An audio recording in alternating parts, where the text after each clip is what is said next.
Buenas tardes a todos. Perdonad por el retraso. El hecho de que el mundo entero esté usando Zoom, yo creo que no ayuda a la conexión, pero ya estamos todos aquí.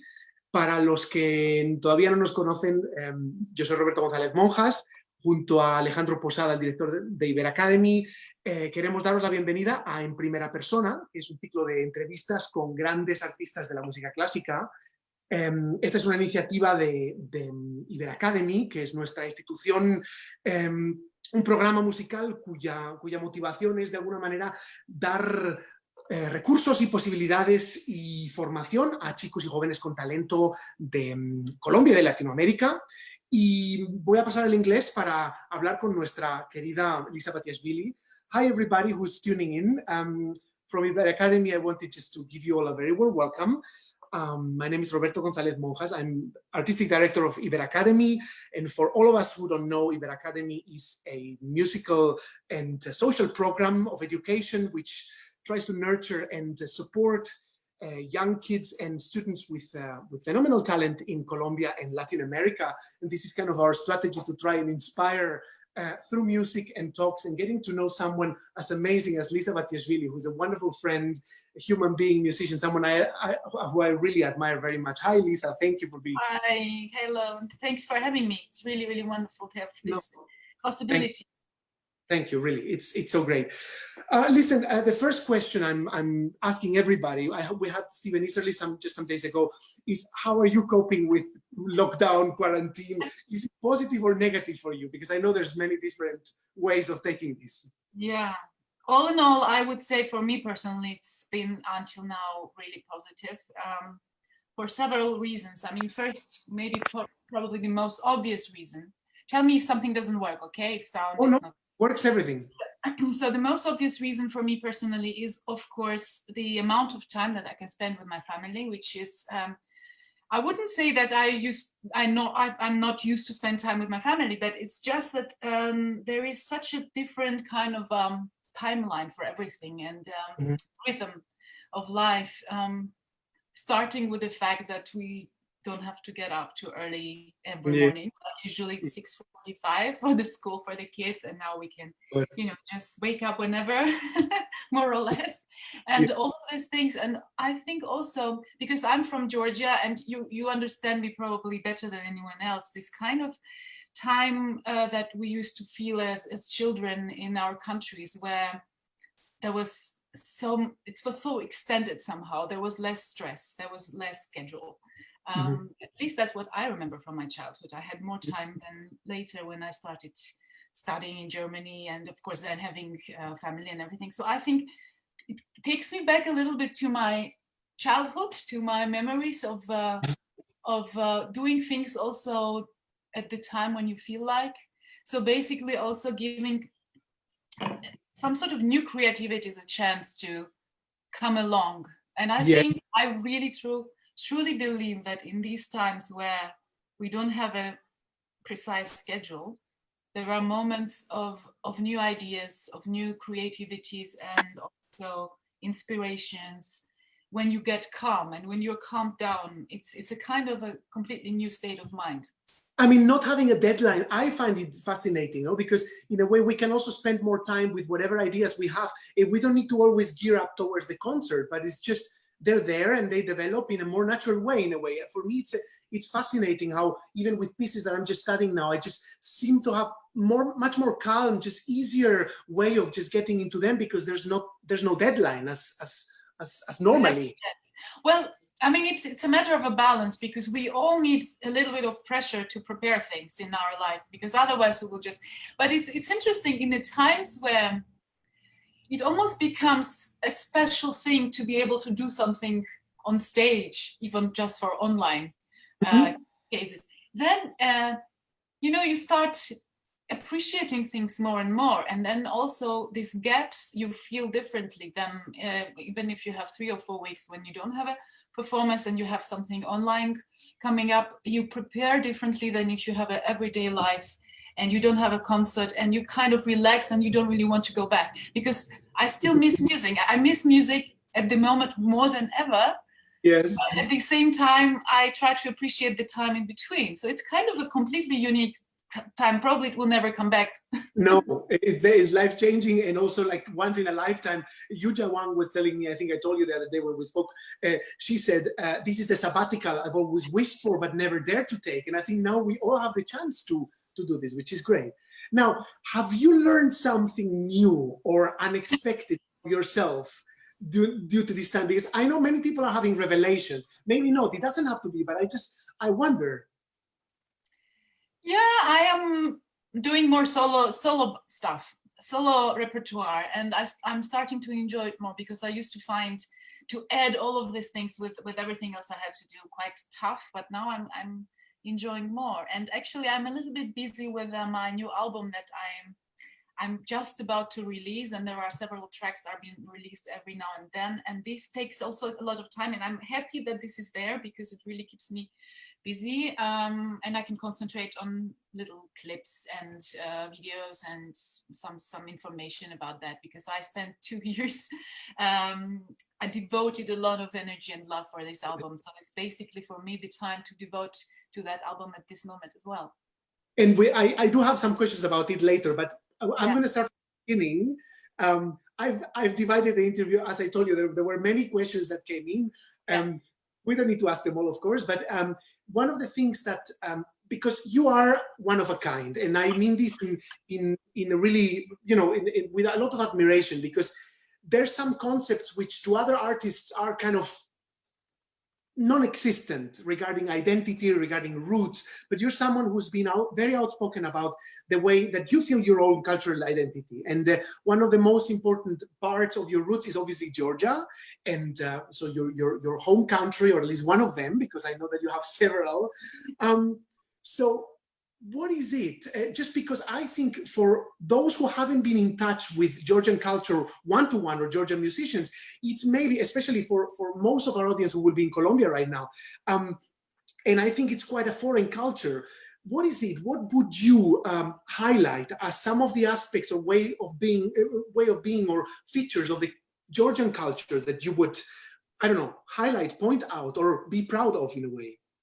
Well, first of all, I would like to invite everyone to come to Georgia to see with their own eyes and feel, but because there is a lot of feel about what's special in the country, which, well, it's first of all, it's a very old country with ancient culture. So you have the feeling to be part of incredibly old traditions, and it's a small country between big countries like Russia, Turkey, and has been going through so many conflicts, political conflicts and wars, and I think that there is some sort of strength that has developed in Georgia, which is also connected to loving the life, loving the nature, food, wine. Yes, wine. We will come to that later. And also love for each other, for the family, some sort of incredible bond that people have with each other in an everyday life. And of course in Georgia, as we were also one of the countries of Soviet Union, poverty was a big theme and big dilemma and issue, but that was also something that kept people so together, this kind of, also the neighborhood. For example, I was raised in a place with a lot of neighbors, and they were part of my family. And all of these things, and also the connection with the folk music, which also was part of my entire childhood, because my dad has been part of a string quartet for 50 years and played basically all string quartets. They rehearsed at our place, and Georgian music was also part of that.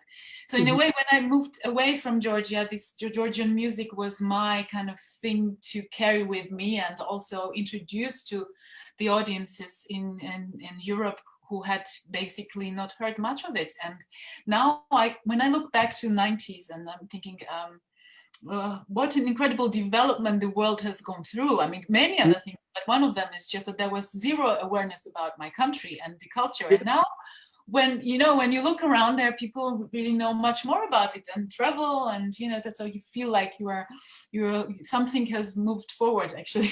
Luckily. Which is great, of course. And yeah, this what you say about Georgian music. I mean, I actually, it's not, I haven't even prepared it. It's really here in myself. the first time I got a present when I was a student in Salzburg, it was this. And I mean, the Beethoven was very familiar, but the miniatures by I don't know how to pronounce it, Zintzatze or something like this. Well, you had a very good master course. I'm half Georgian already. No, but I remember I've even told you the story. I mean, I from the CDs transcribed Suliko, which I found such a wonderful, and then I learned that it's kind of like a second or third Georgian anthem almost, and I transcribed it for string orchestra and solo violin from your dad's arrangement, just because I liked it so much. So the fact that you have been putting out Georgian music, I think it makes a huge, it makes you an ambassador, and quite a strong one, because music knows no borders. So there's no need to understand Georgian in order to feel its music. And that's the amazing thing. It just brings you through the heart. That's the most beautiful thing, I think. Yes, and I think as soon as you get close to the nation and the tradition, that's such an incredible feeling, because then there is no kind of, there is no reason to protect anything or to say why you love this music, because it's so authentic by itself. But it's funny, can I just make a little parallel to your story about writing out music from the recording, because it was exactly saying what happened in my childhood. Because in my childhood, of course, there was not such a good possibility to hear recordings of great artists, and my father, who used to travel with his quartet. He was one of very few musicians who were allowed to travel abroad. So he used to time bring recordings like cassettes or LPs. And so that was how I was introduced to classical music, basically. And I was hearing the recordings of Mozart symphonies, Wiener Philharmonica, and especially Mozart concertos with Anne-Sophie Mutter at 13 years old, and Karajan. And we couldn't find the music of the cadenzas she was playing anywhere in the Soviet Union. It was just not available. And of course, there was no internet and nothing. So my mother just sit down and she wrote down all the cadenzas, and I used to play them. But the vibrattos that she made, so basically it turned out at the end when I got the music that the rhythm was not quite the same. Quite. Well, those were other times for sure. I had to. So right? That's the interesting thing. Yeah, you have to trust your ear sometimes. It can be very useful. Yes. So you spoke about your father, who was also your first teacher, if I'm not mistaken, right? Yes. And once that you emigrated to Germany, you also studied with Mark Lubotsky, right? Who's kind of a huge carrier of the Oistrakh tradition. And I've read from you that you were very, very fascinated at his way of teaching, and especially the way that he taught Bach. Is this? Am I correct on this? I think Bach was the thing that I discovered rather with Anna. With Anna. So because with Mark was what was really interesting about him. I mean, probably I was maybe a little bit too young to take advantage of this incredible mind, because I was 12 and I was still trying to figure out all this very basic technical stuff. But he was talking about Tolstoy and all this kind of incredible cultural things around music that he was making sure that the musician was not just playing the instrument, and telling me stories about Shostakovich and what Shostakovich told to Oistrakh when he wrote the concerto, and how one should understand the beginning of the Prokofiev concerto. And that was, of course, incredible. But I hope that, I mean, I was always thinking, I hope I got some of the information that I can still keep, because I was so young. So this was very special. And then, of course, the transfer to Anna Chumachika, Anna, and this is kind of also our connecting points, this person.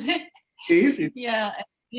And she and I went through the whole, basically most of the repertoire then in the next 5 years.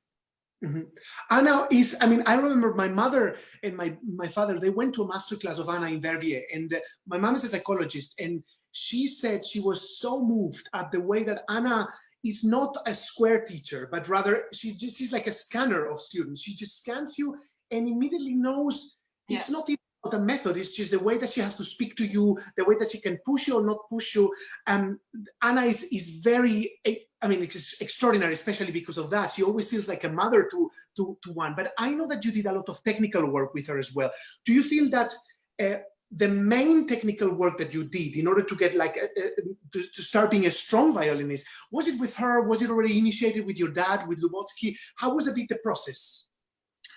I think mostly with Anna, but also after Anna, because there were a lot of things that I had to understand myself and figure out. And the moment when you don't have the teacher, this is when you stand alone and you think, oh my God, where I'm going to take myself, because, and there are all these years passing by, you do some concerts and you do some learning, and then again, you kind of look at yourself.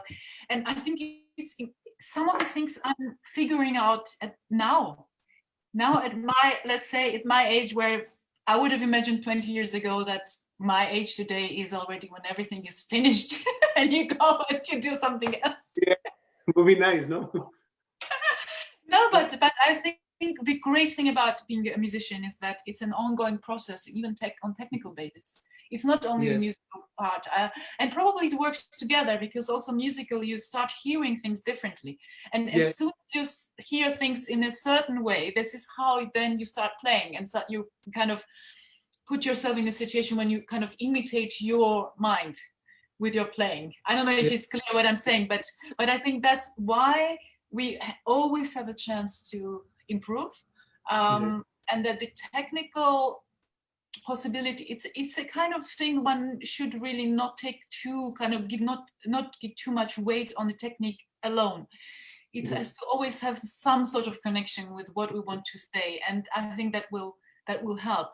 So I think it also takes a time for each student to come to that, because you can be told by any teacher, do this and do that, and this is how you're going to practice.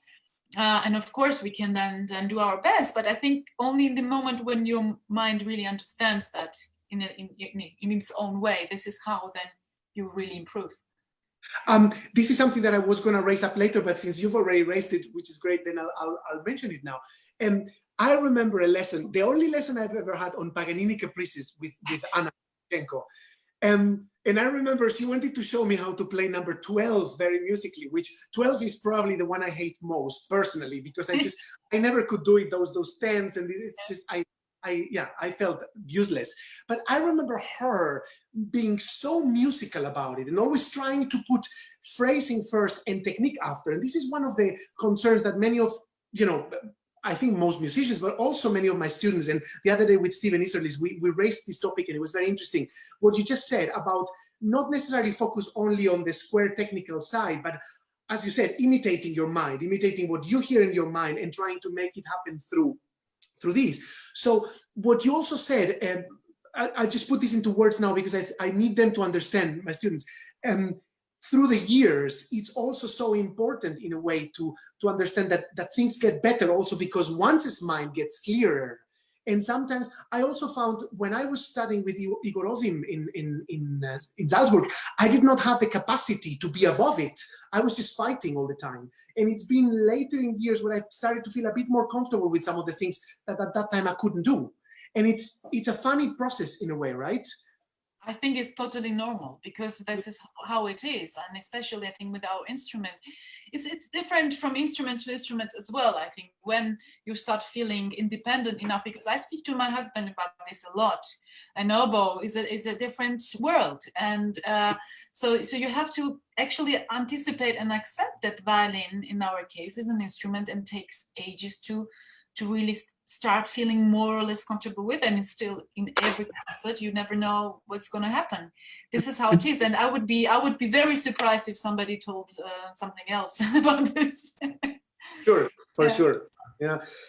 Was there any time when you thought, or when you felt that somehow you needed to deviate a bit from what your mentors or teachers were telling you? Like, was there a moment in which you started doing this? Because this is also one of the issues that our students deal with, the fact that sometimes there's a square way of doing things, and the moment that they start having ideas, they encounter those limits. And if you encounter that, how did you deal with it? Well, yes, I mean, the first big square thing that you mean is what I felt about certain repertoire that was taught in the Soviet Union style. And you know what I'm talking about, because this is a very different, I mean, the approach was so incredibly professional and high quality, but there were certain things in classical repertoire that you wouldn't play them the same way in Germany or in Austria. Yes. And especially 10 years later. So I had to somehow fight against my own nature, and I still have to, because there is this little, what I was kind of taught even with my dad or some other people that I had lessons with in my youth, that you always have this control freak in your mind and always tells you that this is how it should be.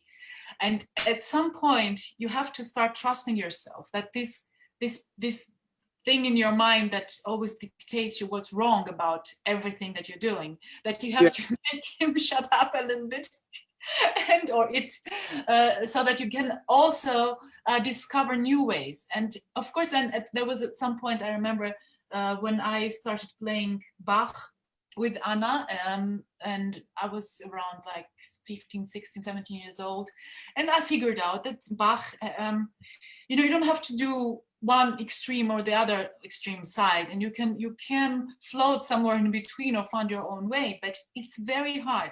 It's very hard because what you were taught in the first years, this is something that is like a baton in your body, and you can't easily take it out. Even if you live forever in a different country, it's just there. And you have to, at some point, also accept that probably and say, okay, this is how it's there, but always trying to find solutions with the background that you have. I think that's probably what we have to do.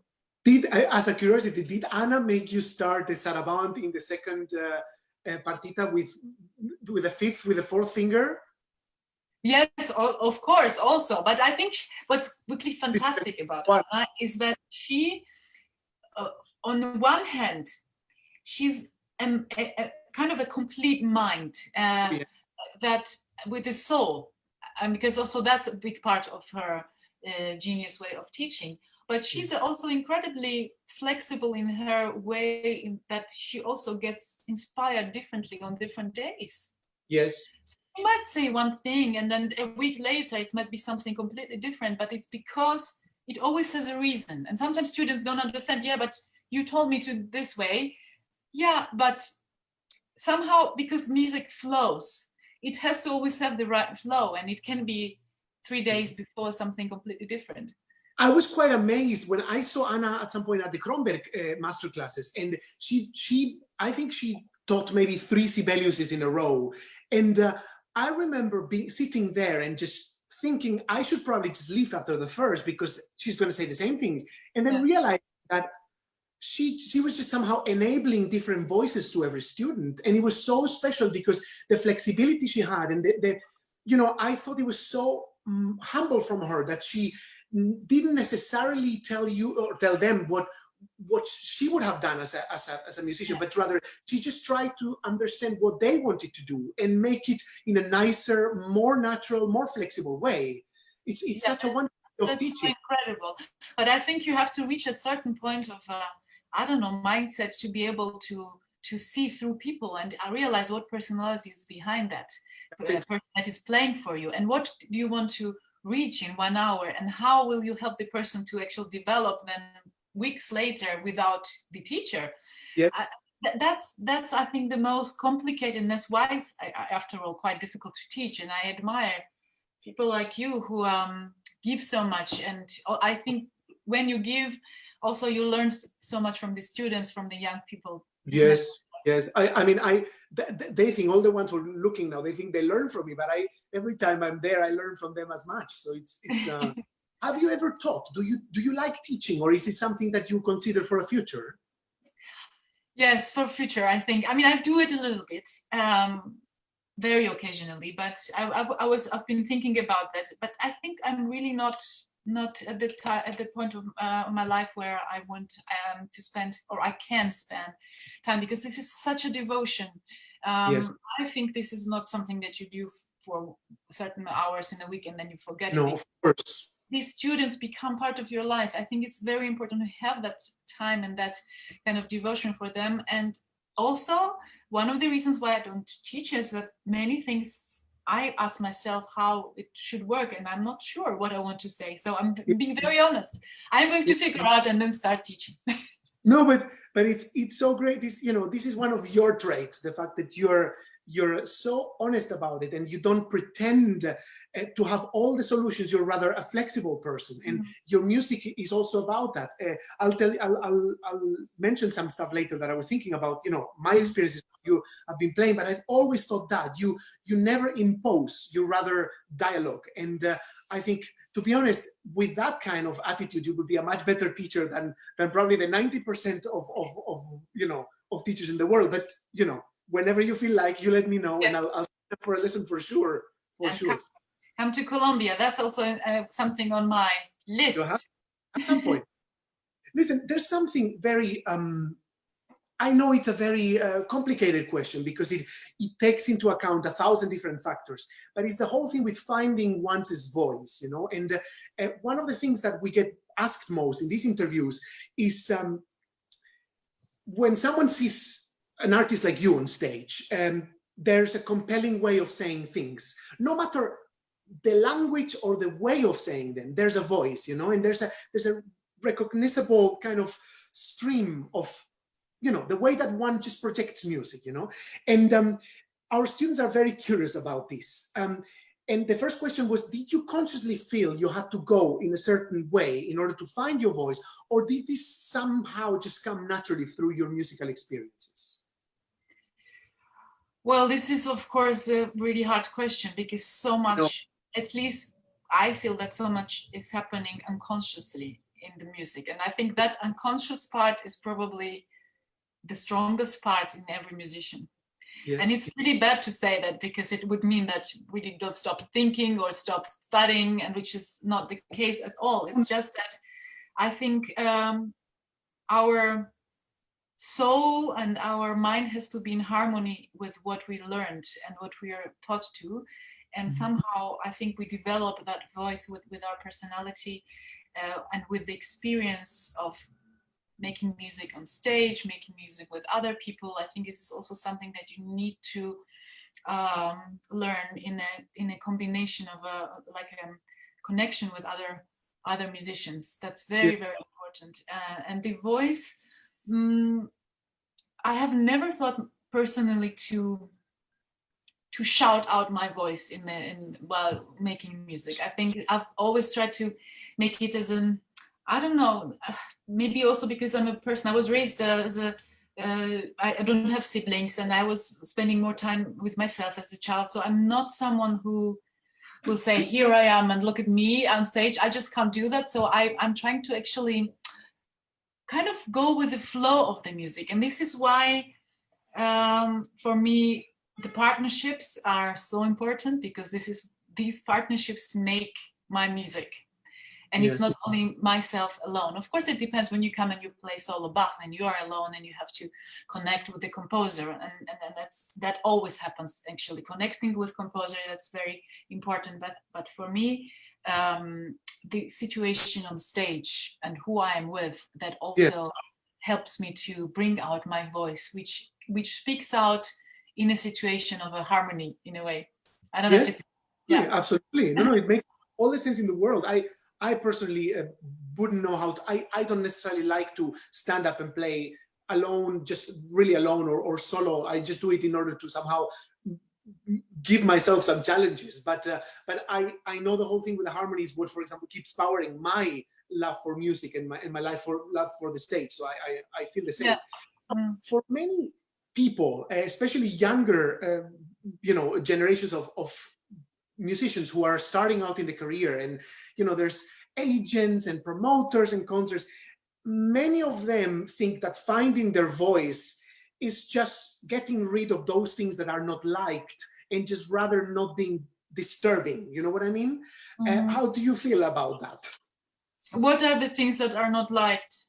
Oh gosh, it can be from I mean, if you wanted to tell me, for example, I've received so many times the feedback that I move too much, that I press too much when I play, that I don't focus, that I don't keep like a steady way of playing, that I exaggerate too much my phrase. You know what I mean? All that kind of stuff, which I think is maybe it's just me. So I keep doing it. I don't care. But I know that many other people will probably not be so good at in a way resisting the. So what would you say to those people? I think at the end of the day, you can't lie to yourself. I think it's so important to accept your personality and even your habits that might be also uncomfortable at some point. But at the same time, I think an artist never stops working on himself, and that's also, it's like a dancer. It's like a dancer looking at himself all the time in the mirror while dancing. But of course, then on the stage, he will not look at himself. He will forget, and he will put himself and his emotions out there. And this is when he will touch the people, not while he's practicing. So yes. I think that these are these two procedures that are important to always be critical to yourself during the time when you work, and try to figure out how do you want to actually project yourself. Yes, do work on yourself. Also try to look at yourself from outside. And this is, of course, very difficult, because I think our profession is one of the very few when you're forced to listen to yourself and to hear yourself at the same time. Because these are two different things in a way. Either you sit, you are listening to someone, or you are kind of you can't really kind of project and criticize at the same time. Yes. But we have to learn that, and this is, I think that's what everybody is doing while practicing and trying to do. And at the end, on this stage, I think you have to also be proud of what you are, in a way to also give what you can give. And I think that's so important. I'm so sure that everyone who is burning for arts and music, there is no way not to project it in a sincere way. And being sincere is, this is all about being an artist. You can't be not sincere and you can, but it's easy to hear if you're not honest, right? Yes, no, I think that comes out right away. This comes, you can't fake, and this is great, because I have also made this kind of realization in my life when I tried to do things and it didn't come through because it wasn't me. Yeah. That's so enlightened. True, very true. Yeah, and also one little thing about how to kind of keep the energy going also for, let's say, for people who don't have these schedules the way maybe we do, but they still have to follow the path. I think what's really important is a general vision about how you see yourself and the music with yourself. It doesn't matter whether it's in 5 years or in 10 years. And I can assure, I'm so surprised myself to see that never mind how old you are, every 5 years you realize that things have been changing. And there is always this change. And even in the biggest crisis of an artist's life, there is always a light coming up. And then again, and it will always go on and be very exciting and unpredictable in a way. Yes. Never know where you end up. Often a big crisis of a musician leads to something incredibly inspiring and new. But I think what really matters is this vision.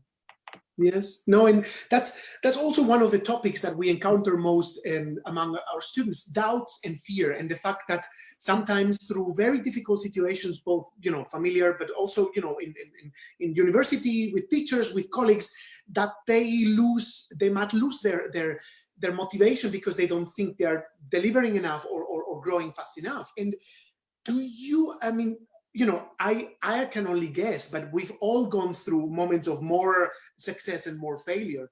Can you recall, I mean, it can be a specific or not, but can you recall a moment which was critical in your life, in which you somehow had to take a choice and in a way deal with something negative, make it positive? It was several times. connected to my instrument, yes. And I wouldn't even count all of them and tell them details, but I think very simple, I can recall the time after I had my first baby when I had to I was left with such a difficult choice to either cancel all my important debuts that I had because I was 24, and it was a moment where all of the big orchestra invitations came for the first time, but at the same time I was becoming mother, and I so much not wanted to play at that time, to be very honest.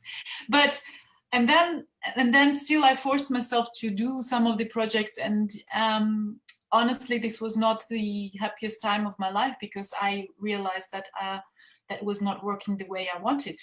Yes. Because my spirit and my body wanted something else. So this was one of the moments where I had to go through, and I thought that I would give up on my concerts and start a new life. But somehow, you know, also with the help of my family and the whole situation and my good agents and people who understand me, I went through this period and something new started. But these kind of things happen, and even worse things happen. I think the good thing is that music, in a way, the difference between music and sports is that, of course, we have to be also in great shape all the time, yes. But music is something that is with us for the rest of their life. So you have to actually, you can trust that music will not fly away from you even in the difficult times.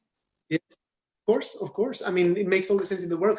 Now, this is one of the things that most students have picked up, the fact that something that makes you very special is the fact that you always speak about family values, and that you've often publicly said that you don't bend too much to the market rules. You rather take many decisions which are good for your family and good for your well-being, your mental well-being. And was this something always in your plan, or did you learn these with the time? Did you always wanted to have let's say a more controlled life in which you can say when to play and not, and when to be free and not? Or did you just simply, did it come because of family and because of what you just felt at the moment? No, I think I've always been like that. And I think that probably having family helped me to become even more like that, because then I had a real reason to manage it like this, because I don't like to be away from home the whole year. I don't like to live in hotels. I don't like that much to be in airplanes. By the way, in the recent years, I started enjoying it even more than before, because it has become something, the time for myself.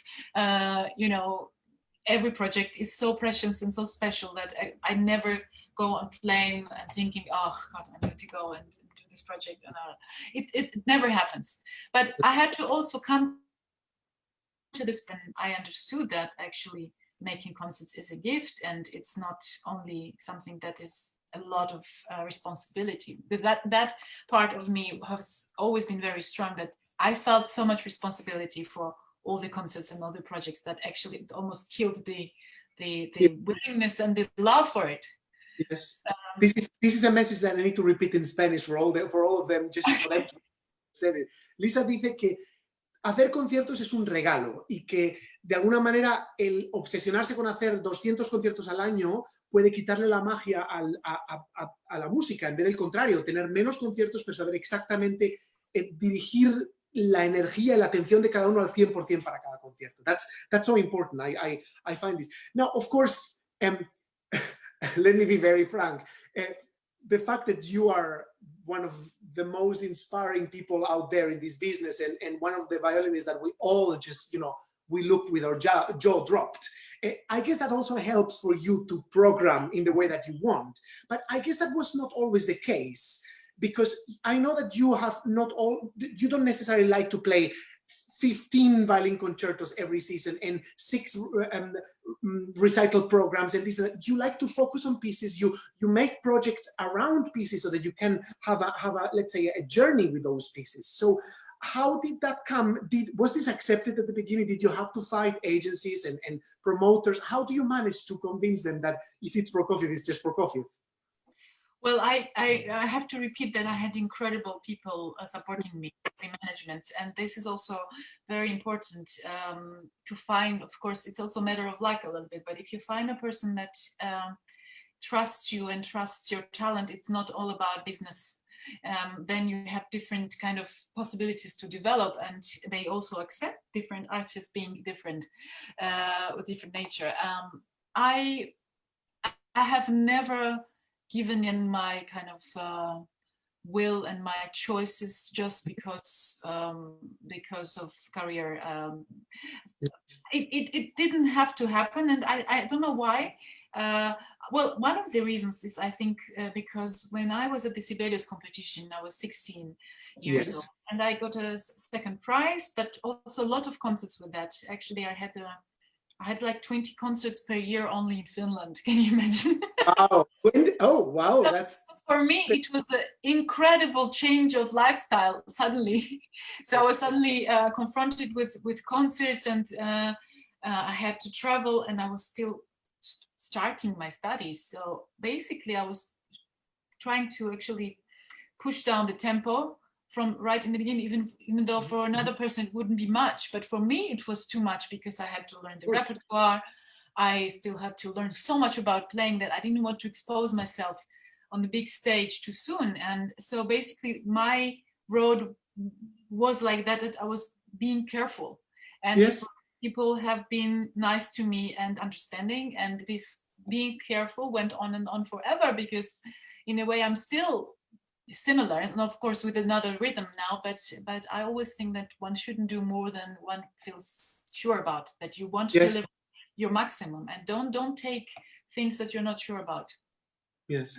How so? Of course, I mean that was also one of the questions about the Sibelius competition. Of course, life changes, especially I guess some years ago, competitions had even more value than they have now, because now I have the feeling that even the great winners of competitions, they don't necessarily automatically get a platform to somehow to get their voice heard. But competitions, I mean, and I quote Anna Chumachenko, competitions are important for once is building, or for once is growing. How did you approach at the time, or how would you say that young musicians should approach competitions if they ever want to go to one? I think take it as a part of your educational program. Really, that should be only part of your motivation to practice, to prepare repertoire, to have a goal, to be yourself and emphasize your personality. Yes. That was, in my case, absolutely the thing that, and it was my first year with Anna. Yes. So basically, I remember that first year as the most fruitful and most incredibly intense because of that preparation. And at the end, of course, it's an incredible profit. It doesn't matter how far you get in the competition, but the repertoire that you prepare, it takes you so much further later. I think that's, and as you said, the competitions these days, it's so difficult because there are so many different platforms where people can expose themselves. Also, of course, online these days is so much going on. So I think competition is basically, for me, and you never know. I mean, you might just meet one person at the competition that will become an important person in your life, and it's not necessarily the prize. So I think you have to be open for these things. No, in the competition anyway, it has to be a journey for oneself, not with the goal of just getting something out of it, because otherwise that probably is bound to fail, especially these days. It's just hard to just do that. I mean, competition is an insane thing as the word itself, because how can you compete as musicians? But I think, as you say, this is an important part of our path, becoming serious instrumentalist, because we have to go through this stress. Going through this stress is also... Yes, of course. Now, I remember a quote that one of my wonderful friends of Santa Cecilia, our orchestra, said to me. I remember my very first season in Santa Cecilia, you played the Sibelius Concerto, but I couldn't be there. And it was such a shame for me. But I remember this friend of mine said to me, I did not know until Lisa played this concerto that fire and ice can be so close. Which I found it was nice phrase of describing. But now we're going to pass to a little section which is called your relationship to concertos. So what I'm just going to name some concertos, and if you have a thought, a word, an anecdote, something you want to share about them, or even if it's something negative, but I'm just wondering what your relationship is to some of those concertos that you've been playing for years and years, and somehow they're mainstream, pure mainstream, but maybe through a little word of Lisa Batiashvili we get to know a different side of them. Oh my God. I'm prepared for that. I'm sorry, this is, you knew what you were signing up for in this interview. Let's start with this one, with Beethoven. With Beethoven. I connect Beethoven a lot with Anna, actually, because Anna and her connection with Menuhin, that was also an important information for me to figure out how to be intense while being incredibly classical at the same time. You know what I mean? It is kind of the warmth and the intensity of the sound and emotion, but not doing too much at the same time. So I mean, this concerto, it's like a big prayer, no? In the entire thing. And there's so much love in it as well. Yes. So it's also something, I think, a lifetime journey. You learn it at certain time of your life, and then maybe one day when I'm 75 and I will still want to play it and just discover new things about it, because it's just timeless. Yeah. What can I say? It's true. What about the Brahms? Well, with Brahms, I would say one person, it's Christian Thielemann. Yeah, the video of you and him for the promotion of this, and I remember you spoke about this amazing musician that he is, right? That was a shock for me. I met him first time in a studio when, I mean, this shouldn't happen like this, but sometimes it does these days. We were supposed to record together and we'd never worked before, and I meet him in the studio and he starts conducting, and basically we started recording from the first beat. Saying, wow. Because he doesn't want to lose time for other things than just do productive music making. And he says, either it will work or not. This is how he is. And I was shocked. I was in shock each time we played it. And then we had a tour later, a couple of months later after the recording in America and also Germany. There was some sort of hypnotic way he conducted this concerto, and an incredibly energetic and not a German way that one would imagine at all, but still incredibly authentic and incredibly true, with such a fire and passion that suddenly I realized that Brahms concerto, that how much emotions this man had.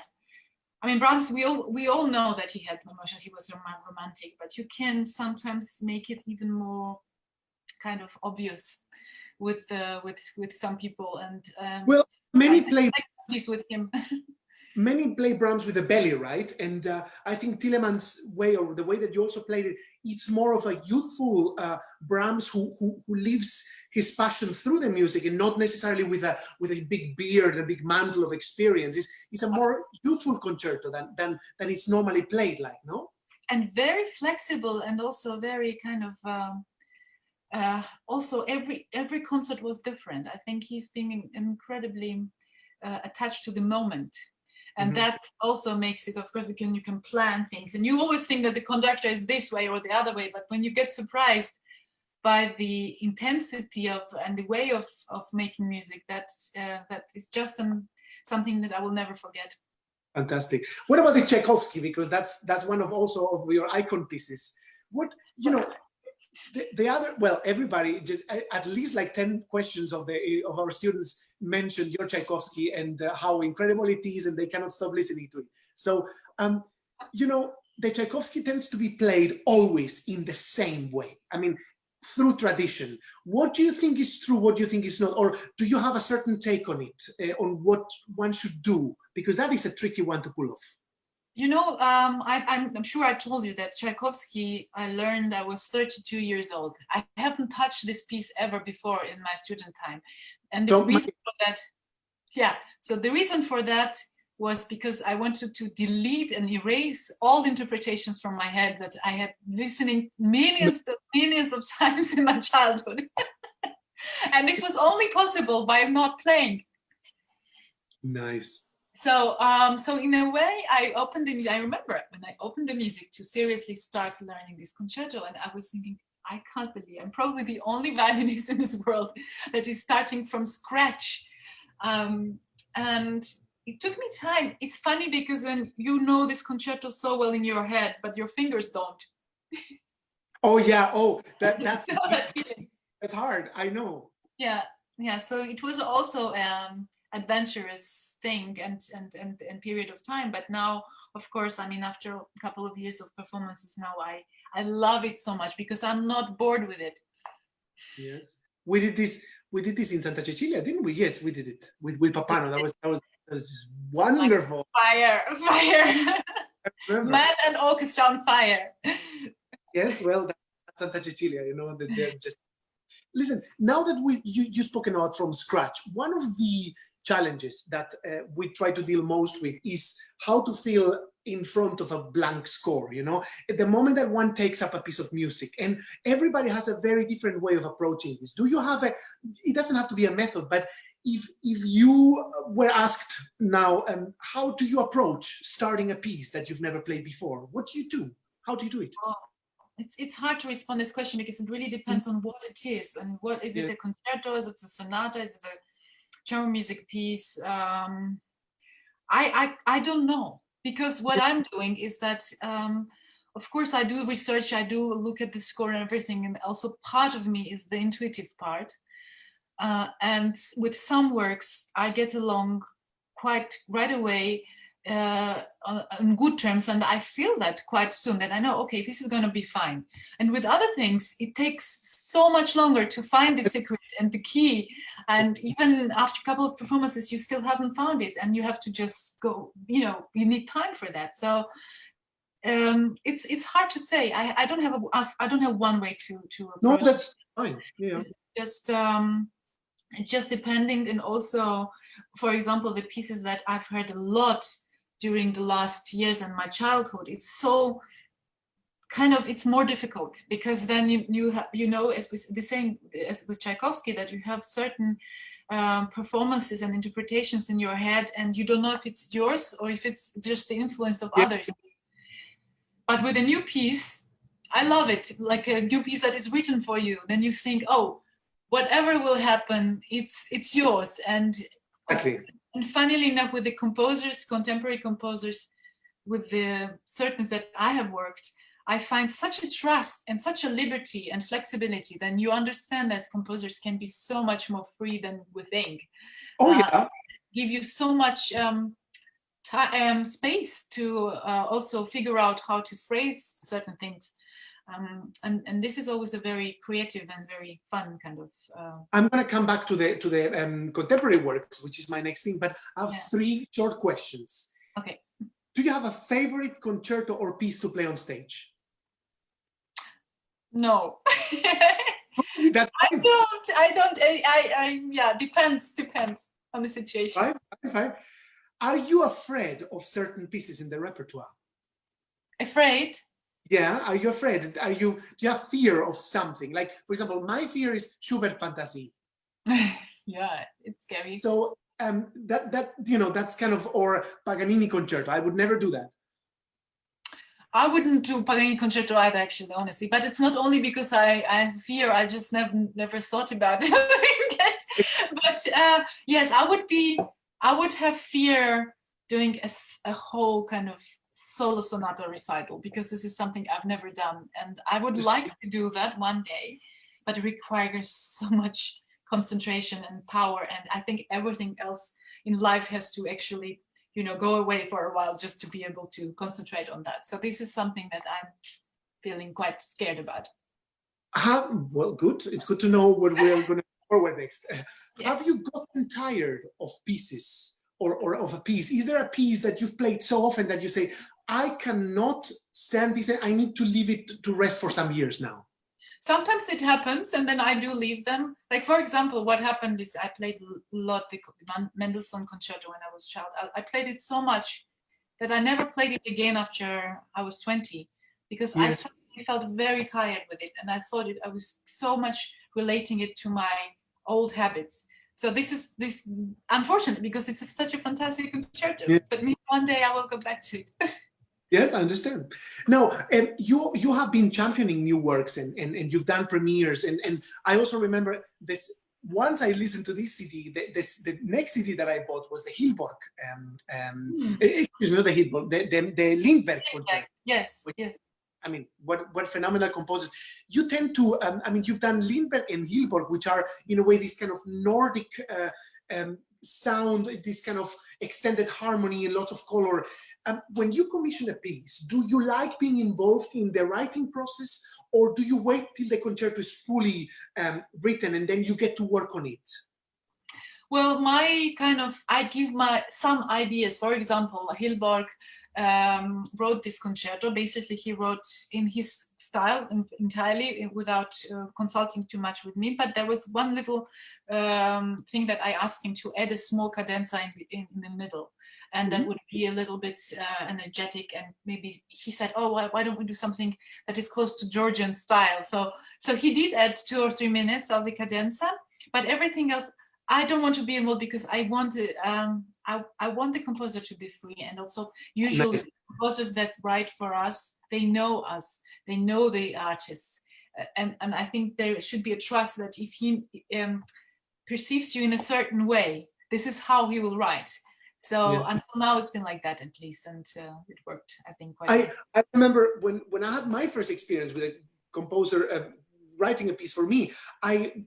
He's such a wonderful friend and person who I love, and he was always, he texted me and said, should I change it? And I said, just let me figure out if I can, how I can play it, then we will see. But it's an interesting thing, no? Because otherwise we might be allowed to just make too many changes in a way.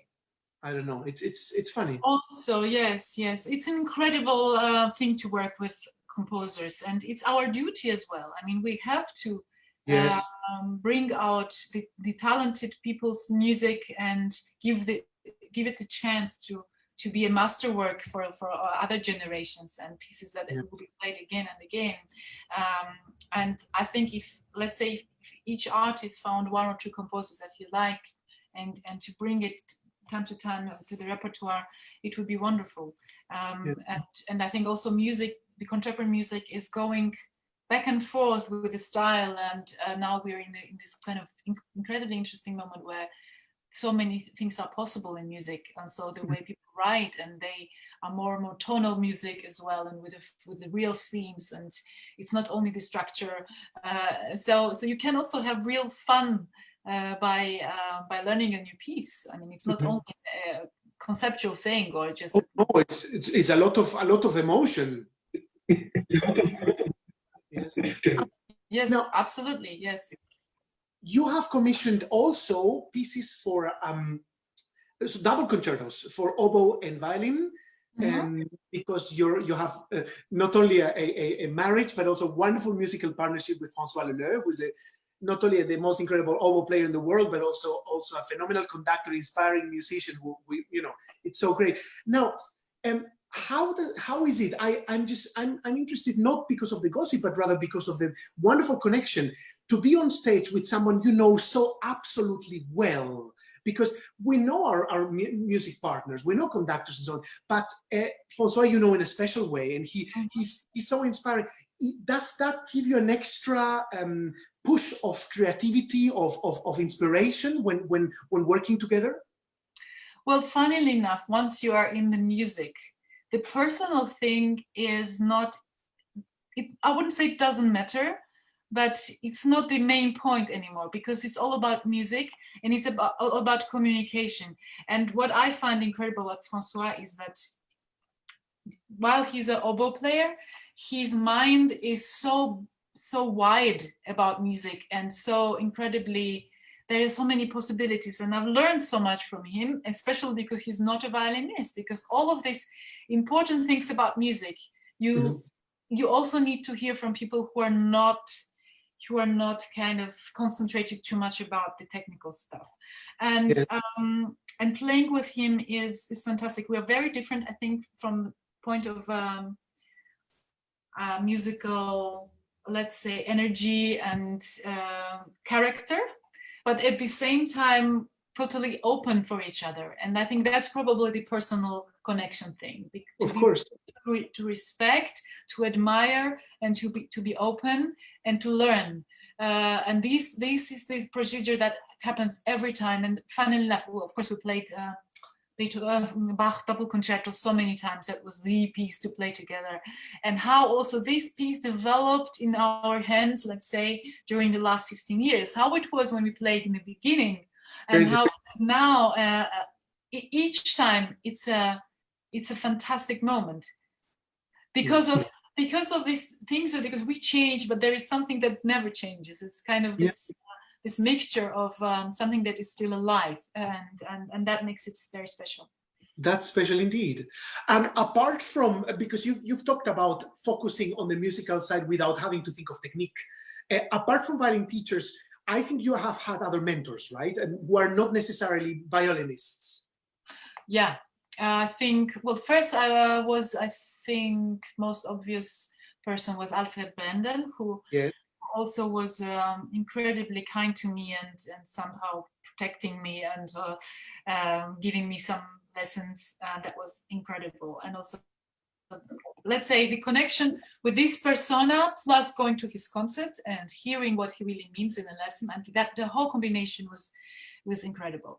Then I would say someone like Daniel Barenboim. Since 6-7 years we've been working very intensively together every year with different repertoires, also going back to the, let's say, Tchaikovsky, Brahms or Beethoven, all these things, but also other things. And of course, the moments also off stage when he loves to talk to young people and to tell the stories, and not only talk about music itself, but also his experiences of the last 70 years that he's been active musician. I mean, he started when he was a kid, and all the legends that he has met and all the stories that he has to tell. I have the feeling sometimes I'm sitting with a legend that tells me the whole history of the 20th century and 21st century of the musical life. So this has been also very inspiring, of course. Of course.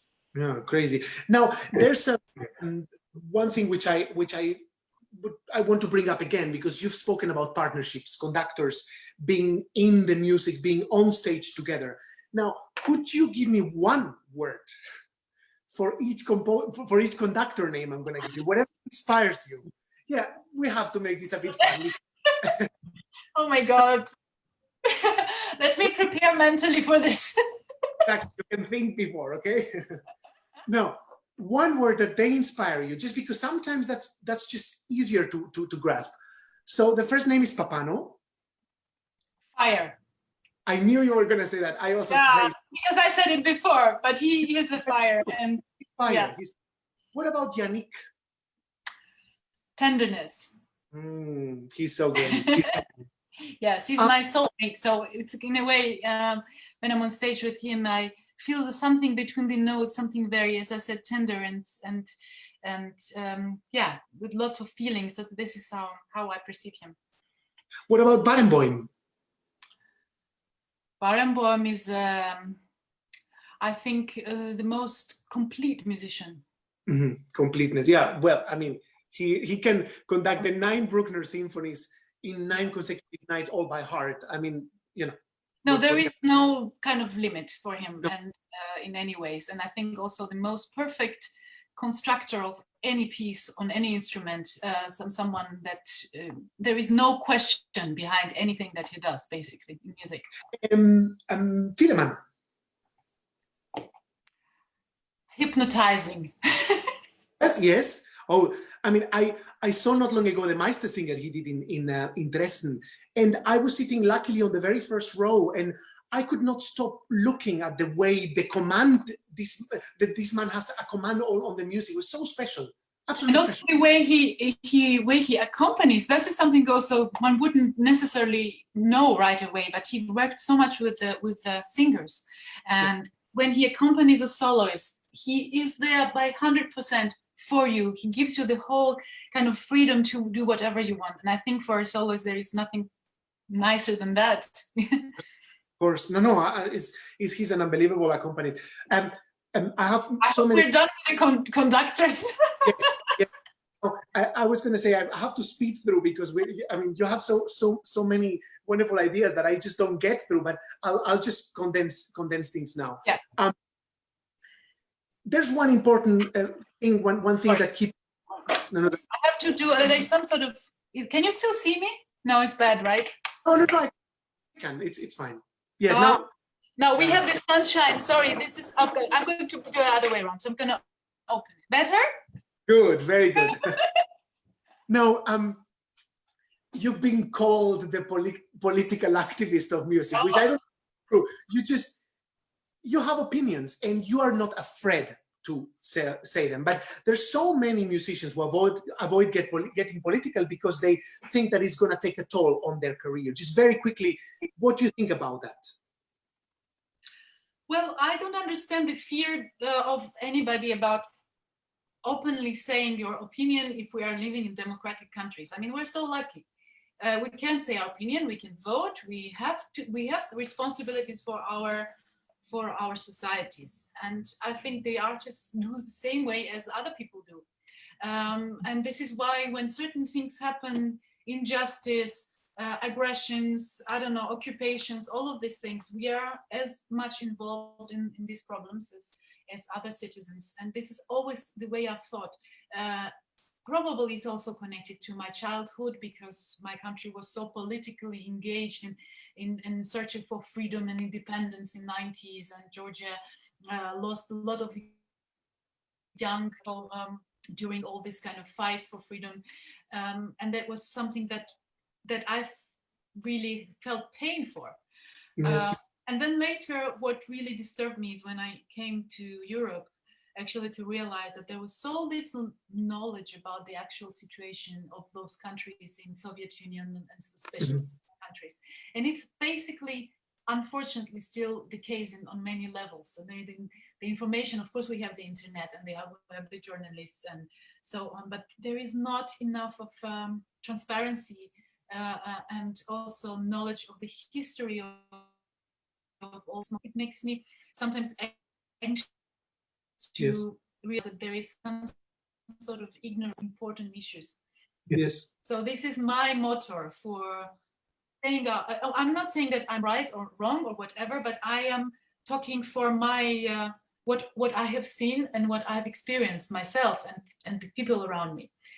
This is why for me, Georgia is one of those subjects that will never die because you know, this is an incredibly intense time that people are having in Georgia, and we have to make sure that somehow, I would wish so much to have freedom everywhere in this great region and people, free people, nice. And all the people who can choose their future. Yes, of course. No, it's just such an honest take on it, and I think everybody needs to hear it and needs to go home and think a bit about, you know, the way that they, you know, they let things happen or they express their concerns about them. Now, one of the things that kept popping up in the because you have such a wonderful recording career is you record for Deutsche Grammophon now, and you have very personal projects. You normally shed light on a major piece together with either arrangement or a new piece or a new take on something. And that's not normal. I mean, most people just record highlights. So what is the idea behind a recording for Lisa Batiashvili? I think, especially in these days, it doesn't make sense to make recordings if they don't speak about you and your personal, something personal connection with that. And I've always found some repertoire that would be part of my personal experiences, and it was possible. And I really think that you have to come up with your recording and say, this is me. And of course, if you play Tchaikovsky, it's very hard to be you, except if you say it's my interpretation. But if you can put something around it that that makes it a little more personal, I think. And of course, I think it has to be the repertoire that you love. Yes. You can't record something that people tell you that will be commercially interesting if you don't love this music. You have to believe in it, of course. Yeah. So until now, and this is why I haven't recorded too much, also not too early, because I wanted to always wait for the moment to come up with something that would be different. Different in a way that it would be part of me, and not just something that you know, you pick from a catalog and say, this is what I want to do. Yes. Do you prepare differently for a recording than for a concert? Yes, I've asked myself every time, how do I actually prepare for recording? Yeah. Let's say so. I think, of course, you have to be more detailed. You have to make sure that every little thing is there, because these days you don't have much time to record. I mean, the studio times that we get usually with an orchestra is like they're shrinking, and it almost becomes a live recording these days, and you have to deliver very quickly. And better the conductor, less time you have. Yeah, of course, because they don't have so much time in their schedule, right? Yes. Yeah. No, of course, I understand. Now, two last things. The first one is you have recently taken up the artistic directorship of the Audisome Concerte, which is a new side of you. You're directing a festival, and you're in charge of the whole artistic planning that comes to this. How do you, or what is the challenge that you find at putting together such amount of orchestras and programs and so on? What do you try to do with that program and with that idea? Well, I have kind of three things that I try to put together. It's a theme that actually is appealing to me as something that I want to speak about in general through the music. Then there are usually two or three orchestras that I absolutely want to invite through all my experiences with them and connections and, you know, friendships. And the third thing is just simply a musical line, to just say, what do you want to offer to people? What is surprising? What is popular? And how can you bring these things together so that people feel that they are part of this whole festival? And for me, this is a nice kind of goal to make the people believe that they are very important to be part of it.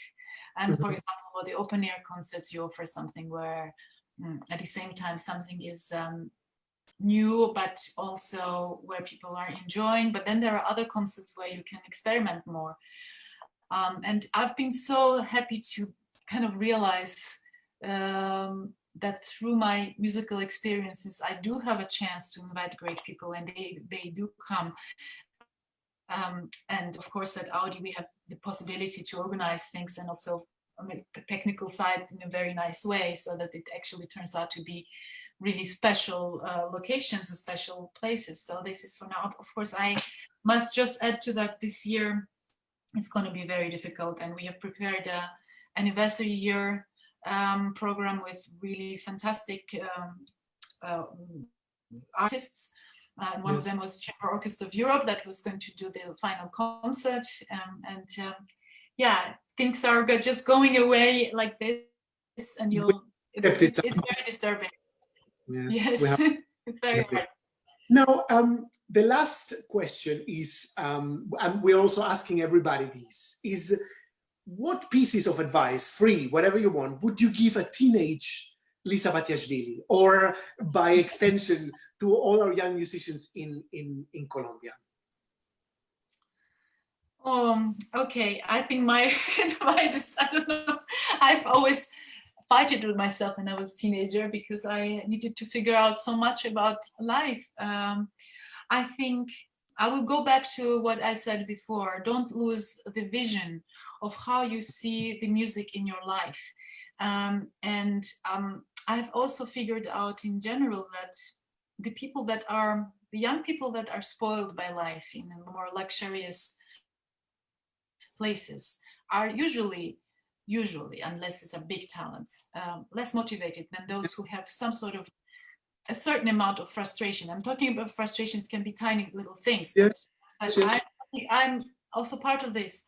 And I think when you have a goal because you want to go through a certain difficulty and achieve something, this is very important. Don't think that things come by themselves and, you know, some people are lucky or not, of course, more or less, but I think for everyone, it's a long procedure. It's a procedure where you have to kind of be patient. Patience is very important in these days, and especially because we are forced to be impatient because everybody is fast and so efficient.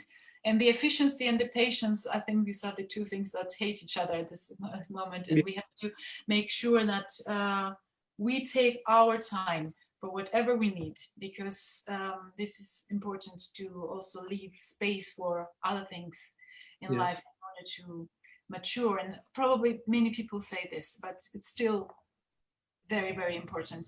Very. Lose the belief. And I think people in South America general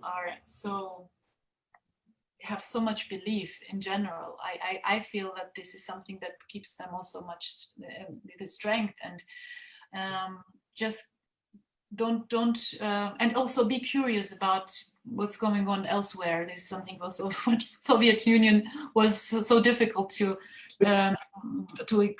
expose, but you can do it by travel, by internet, by listening to other artists, and just getting inspired and getting new ideas and taking your time. No, that's more than one piece of advice. That's great. Now, do you have your phone with you? Oh, my phone? Yes, because I want to send you something. The violinists have done something, so I'm just going to send you a little video. Oh yeah, the violinists yes. Just done to say hello, to say thank you to you. So just we want to. I think it should be loading right now for you. Okay, 1 second. Yes. I'll look it up. Okay. There you go. Just have a look at it. Can I look at it now? Gracias, maestra. Muchísimas gracias. Gracias. Gracias. Gracias. Gracias. Gracias. Gracias. Gracias. Gracias. Gracias. Gracias. Gracias. Thank you, maestro. Thank you so much. Thank you so much, because we Can know, I you know. post this? Can I post this? No, what matters is, we know how busy you are, and you're someone we admire from afar. But getting to know you a bit more is really a great privilege. And thank you for dedicating all this time. 1 hour 20 minutes. I know we went over 20 minutes. I'm very sorry. Come on, doesn't matter. It's such a pleasure. Now, I'm just going to say for everybody who's been there, thank you so much for being there. Our next appointment is Ian Bostridge, the British tenor, on Saturday. And same time frame. It's 10 a.m. for Colombia, 4 p.m. UK, and 5 p.m. European time, all this time mess. Now, in Spanish, la próxima cita es con el tenor británico Ian Bostridge el sábado, 2 de mayo a las 10 de la mañana en Colombia, 4 p.m. en el Reino Unido y 5 en Europa. Don't forget to follow Iber Academy on Instagram and Facebook to know what's going on. Papano comes after Bostridge, after that Jakub Ruja, and then many other people. Lisa, thank you so much. We love you so much. Thank you, Roberto, and you've been doing fantastically. I mean, it's such a great idea to put this together. Keeps the nice my pleasure. time. Bye. Thank you so much. Bye-bye. Thanks, everyone. Bye-bye. Bye-bye.